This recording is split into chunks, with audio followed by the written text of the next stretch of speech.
Hey guys, what's up? My name is Alex and welcome back to my podcast, Reviewverse. I hope you guys are having a great night, evening, or day. So, I'm here to talk about something that I've been wanting to talk about for a while, and I did talk about on my other podcast on Podbean about Queerbait. But this time, I'm going to be talking about Queerbait on a particular network, which is the CW. And this particular podcast, I'm going to be talking about two major ships that I believe and that the fandoms firmly believe are Queerbait. That is Hosie, Hope and Josie from Legacies, and Supercorp, Kara Danvers and Lena Luthor on Supergirl. Now, yes, I am a Supercorper, if that's what you want to call it. I actually wrote a blog. I wrote 2 articles. That's what I like to call them. I wrote 2 articles or 2 blog posts about how Supercorp and Hosie are Queerbait. Now, I'm going to give credit to this particular podcast that I listen to called Televised Podcast. It's a great podcast. You should listen to it. She also, I think her name is Anna. She also she also talks about the Queerbait of Supergirl, and it's probably a much more detailed and much better podcast than mine will probably ever be.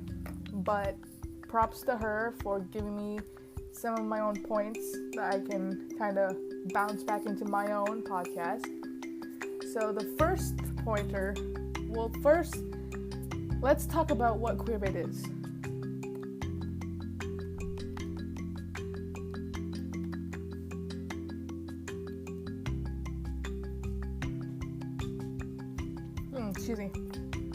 Queerbaiting. Queerbaiting is a marketing technique for fiction and entertainment in which creators hint at, but then do not actually depict same-sex romance or other LGBTQ representation. So let's say if you have 2 male characters who behave in a homoerotic way, and they depict it as they have the romantic music, they have the romantic lighting, they have the romantic dialogue. There's like these moments where you think, oh, they could be more than just friends. But then they completely turn around on the bus and they just throw in some random love interest for the male character.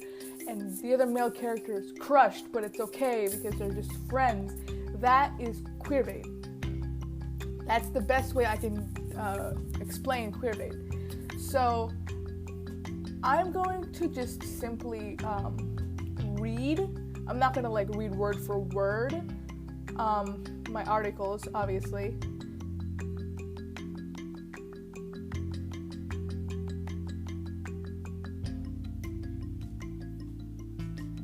But I'm going to read some main points of my articles that explain why I firmly believe, I as a queer person, firmly believe that they Queerbait us, which they obviously do. So, quick question, is Supercorp Queerbait? Short answer, yes, it's super Queerbait, no pun intended. It's like the biggest Queerbait that I have ever seen besides the one ship on Pitch Perfect, which I'm not going to get into because I'm just not going to get into that. It's too much pain, man. Okay, so first things first, I am a Supercorper. So if you don't want to listen to me rant about how they should make Kara and Lena canon, just click out now, okay? Just don't waste your time. Click out. Go find a podcast that supports your ship, okay? Okay. So who is Supercorp? Supercorp is a CW ship on the show Supergirl between Kara Danvers and Lena Luthor.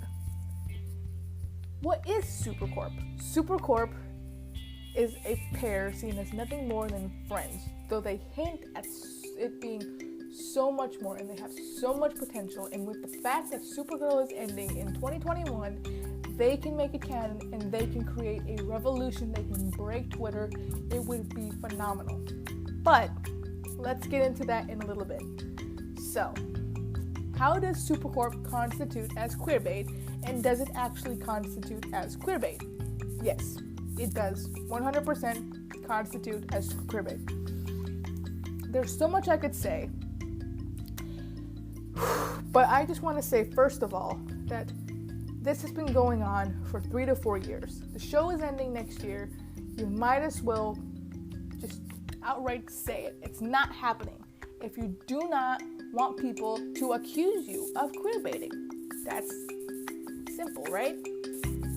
It's not as simple as people seem to make it, though.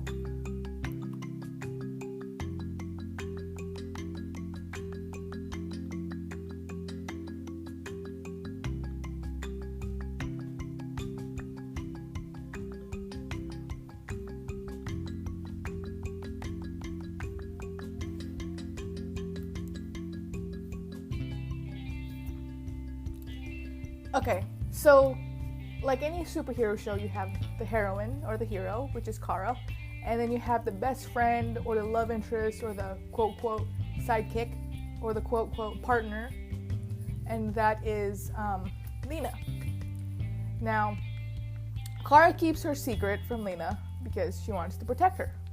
And then there's this whole major argument that seems very romantic, but also very like, will they be enemies? Won't they be enemies? It's kind of like that pull. But the thing about Supercorp is that it is queerbait in the fact that the situations they put them in is very, very possible for more than just being friends. If you watch the show, you'll know what I'm talking about.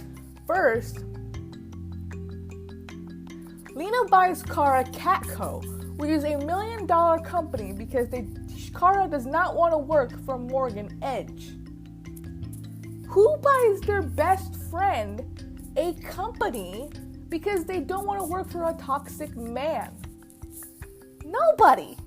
Unless you're deeply in love with that person, you don't just buy somebody a company. And then Kara is fiercely overprotective of Lena, and Lena's fiercely overprotective of Kara. That's another point. I know best friends can be overprotective of each other, but the way that Lena is overprotective of Kara is way more than a best friend will be overprotective of their best friend. In one of the seasons, I believe it's season 4, in one of the episodes, James, who is Lena's canon boyfriend at the time, gets shot, and instead of running right to him, she sees Kara and she gives her a big hug, and they linger for a second. She's like rocking them back and forth while they hug because she's so grateful that Kara is not dead or hurt. I don't know what to tell you there. Let's see. Kara constantly defends Lena's name because Lena is a Luther, and the Luthers do not have the best track record in National City or in any city really. So that's another point right there. Here is another point. In season 5, Kara flies to Paris, Dublin, and Milan to get all of Lena's favorite food. Who flies to 3 different countries if they don't secretly have feelings for their best friend? I know that if I had superpowers, I would not fly to 3 different countries for my best friend to buy their favorite food, unless it's like their birthday or something. If you're listening to this, I'm sorry, I'm just stating facts. And I question it in my article. Who in the world flies to 3 different countries just to buy their best friend's favorite food? Best friend's favorite food. Nobody. No one. Except Kara Danvers.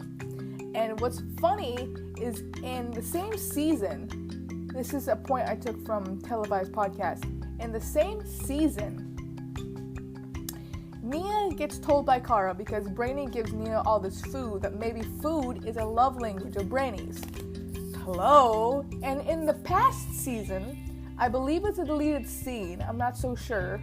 I believe it's a deleted scene, but Kelly, Alex's romantic partner right now, Kelly is James's brother. So when she visits him in the hospital after getting shot, and she's sad, she's sad and she's crying because I guess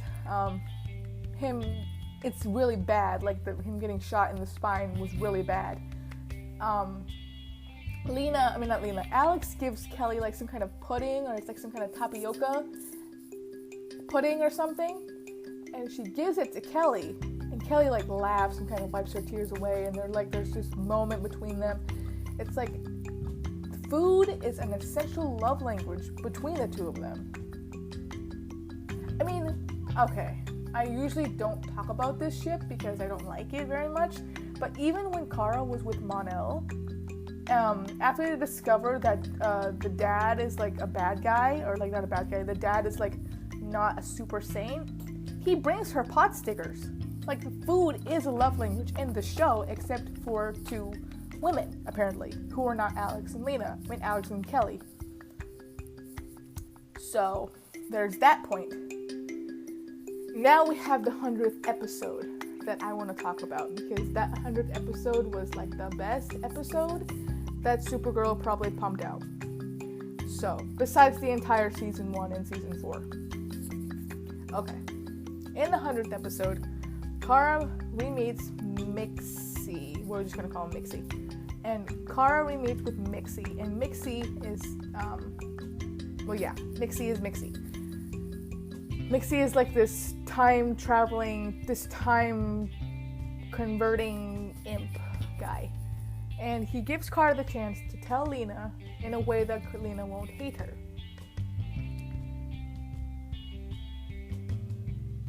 The first scene that we see is that Kara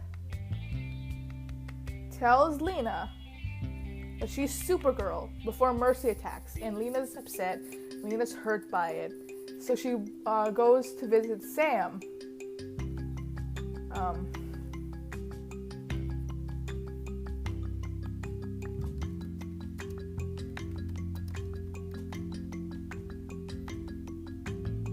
In Metropolis, I believe. She visits Sam in Metropolis. And in this scenario, Lena doesn't make it back in time to save Kara, and Kara dies. So Lena saves Kara's life, essentially, because she made her the anti-kryptonite suit. And the next scenario, she tells Lena, just as Sam is Rain. And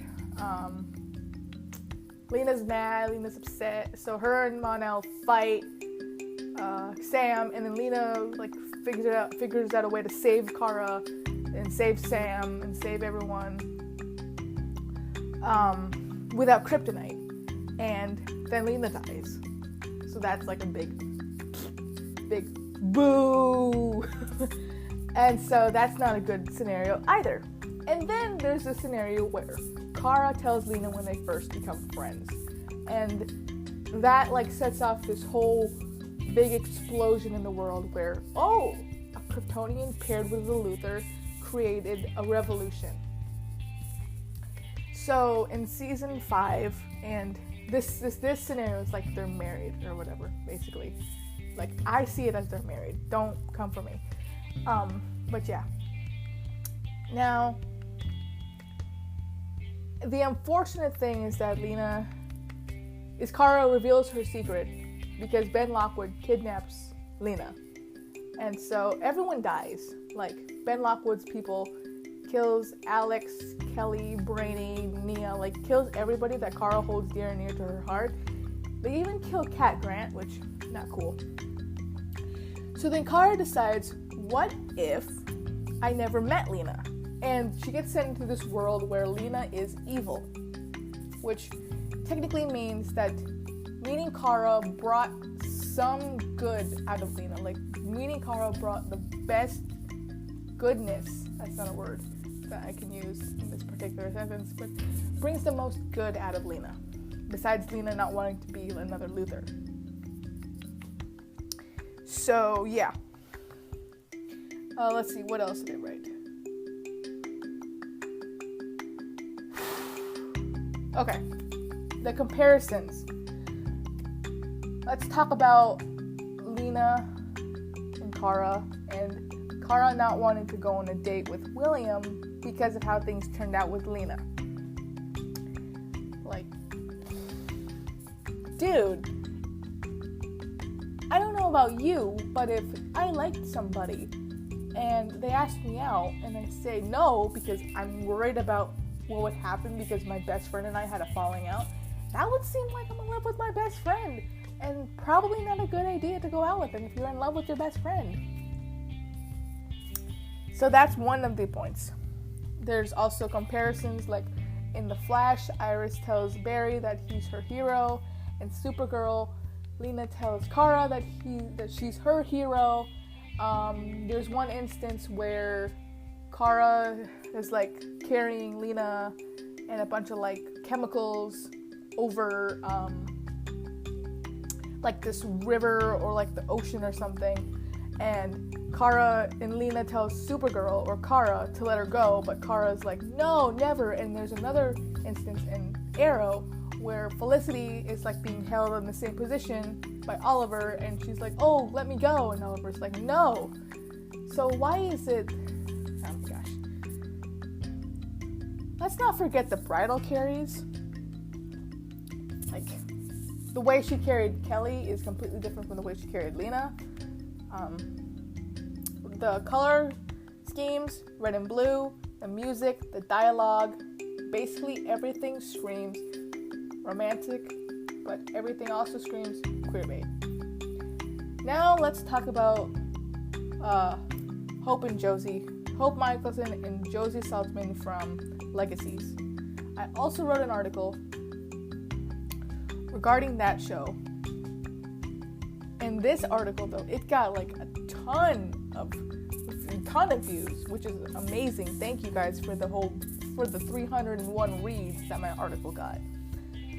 Okay. Is Hosie queerbait? Yes. Who is Hosie? Hosie is a ship on Legacies, which is a spin-off of The Vampire Diaries and the originals between Hope Michelson and Josie Saltzman. What is Hosie? Hosie is nothing more than appears to be a friendship, which it shows that it could be much more. Now, Hosie is a different kind of queerbait because Hope and Josie are canon LGBT characters. Now, usually queerbait involves two potentially heterosexual characters, but in this case, it's two canon queer characters.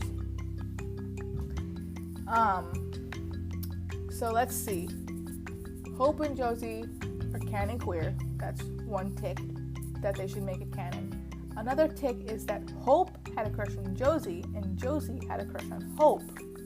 So that's another tick. Like, in the episode, since when did you speak Japanese, I believe, Hope comes out and says that she had a crush on Josie when she was 14.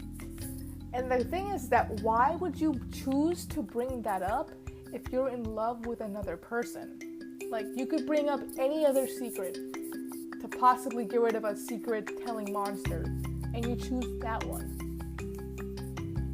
I'm just saying. Queerbait, what is queerbait? I already told you guys. It's a marketing technique. It's a harmful marketing technique. Okay. So, the many instances that have placed Hosie as queerbait on one of my top lists is that there is proof. The mutual crushes, they're both queer. In one instance, Lizzie, who is Josie's twin, thinks that Josie's having a sex dream of Hope. She's like, please don't tell me it's Landon or Hope for that matter. Landon is Josie's ex-boyfriend and Hope's current boyfriend. It's a bit weird. Don't ask. The music is always very love, heartbreaky, breakup, romantic-y kind of music. Like the same thing in Supercorp, where it's a love, heartbreak, romantic breakup song. It's like the lyrics to the songs, the lighting, the dialogue, the lighting especially. In another instance, Hope enters Josie's mind because evil Josie or dark Josie is like taking over the world and like causing havoc. There's this pig that Hope meets. It's a talking pig, and when Hope finds Josie, the pig is like, why don't you give her a kiss? And instead of Hope saying, no, I have a boyfriend, or no, I shouldn't do that, or no, I can't do that to Landon, Hope says, A non-consensual kiss is never the answer. Okay, first of all, that's true. Yes, we stand consent. But instead of saying no, you say that. Like, that's such an obvious answer. There's such an obvious answer in which most people would go in the direction of, oh, I have a boyfriend. No. Instead, she says a non-consensual kiss is never the answer, which, again, is true. But instead of saying no, she said that. So it's like, it's not like, oh, I don't want to kiss her. It's more like, I don't want to kiss her without her consent.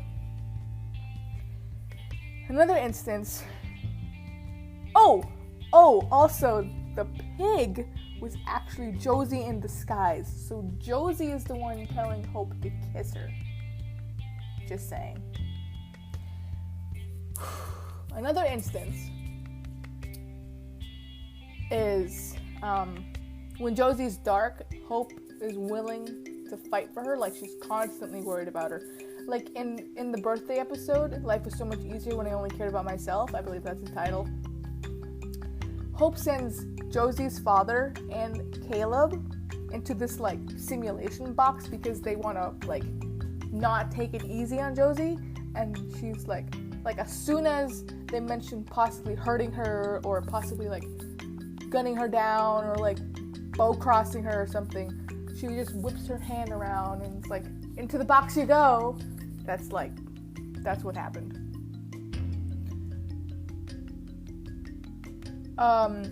She only brings out the good side of Josie. Like, in one scene of the finale, when Dark Josie is like picking on good Josie, Dark Josie lists off all the people who've hurt her or who have like quote unquote done them wrong, which is the parents, Penelope, and Landon. You know who she doesn't mention that's done them any wrong? It's Hope, because Hope is the one who brings good Josie out. Like, the words that Hope tells her is the one that brings good Josie back. Good Josie is brought back because of Hope's encouraging words, because Hope never gave up, because Hope this, Hope that. Just make them canon already. And the thing is that the shows could easily say they're never gonna happen, and the audience is gonna be like, oh, well, that sucks, but okay, thank you for telling us, and instead of queerbaiting us for the past couple of years. Like, that's what happened on Once Upon a Time. They said that Emma and Regina are never going to happen, and that didn't necessarily stop the shippers, but that stopped them more or less from like believing they're gonna be baited, I guess you could say. I'm not so sure. I wasn't really in the fandom. Now, let's see how long I've been recording this. 23 minutes. Okay. So what I just want to say is that if you're gonna make a ship happen, either make the ship happen or stop queerbaiting your audience, because queerbait is a very harmful technique. It's overused, it's boring, it's bland. Just stop harming your audience, because we actively seek out media where there's positive queer representation. And if you keep on baiting people, you're gonna lose your audience. Like, I stopped watching Supergirl, not because of the queerbait, but because of how they treat the characters in general. And I stopped watching Legacies for the same reason, because of how they treat the characters in general. Just say it, man. Just say it's never gonna happen, and then maybe that'll stop the uproar of angry people, which people have a right to be angry. And also, I just want to say this because I feel like it's something I should say. If you're not a part of the LGBTQ plus community, you cannot say what is queerbait is when it's not. If you are straight, if you are a straight audience, you cannot say you guys are not being queerbaited. You cannot say you guys are queerbaiting yourselves, because we cannot queerbait ourselves. We get baited ourselves because the show sees that we want something, and they say, oh, if we keep giving it to them without actually giving it to them, they're gonna tune into our stuff. You see, it's not fair to blame us when they're the ones to blame. Instead of just saying it's never gonna happen, they keep baiting and baiting and baiting and baiting. Just say it. Just say it's never going to happen, and I promise you, angry people will be a little less angry if you tell us that it's never going to happen. That's all I have for today. Thank you for listening. I'm sorry, most of me is just not making much sense. I hope you enjoyed this podcast. Give it a like, share it with your friends, share it with your family. Tag the writers if you want. I don't know. Check out my blog. My Twitter is Reviewverse with 2 E's at the end. My other Twitter is AlexJace_Riley. You can find my podcast on Spotify or on